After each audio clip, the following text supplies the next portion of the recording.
Hey guys, let's see how you can have a Tapo C220 working on a MacBook. It's very simple. You just need to have the Tapo camera working on the Tapo app, like I do here, and then you can use the same app on the MacBook, okay?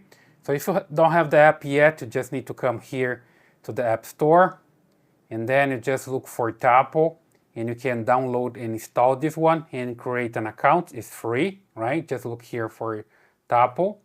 And then TP-Link Tapo, that's the one to go. Just download, create your account, log in, and you're gonna have the Tapo app available. You can just set up a camera here and you're good to go. I have another video here in the channel where I show how to set up the camera. I'll leave the link in the final card, okay?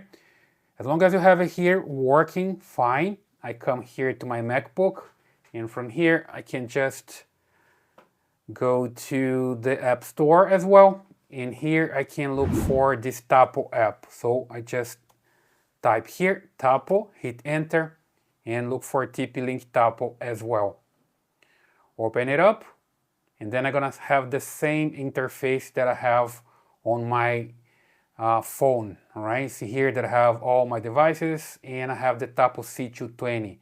So when I click here, I open the camera, and I can manage from here. You see microSD card identified. I can just manage it from here.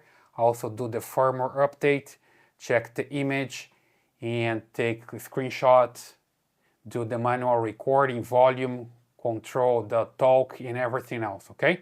So pretty simple. Basically, that's the way you can have your Tapo C220 working on a MacBook, no matter where you are. You can be remote. As long as you have internet, it's going to work the same way that works with your phone, all right? So hope that helps.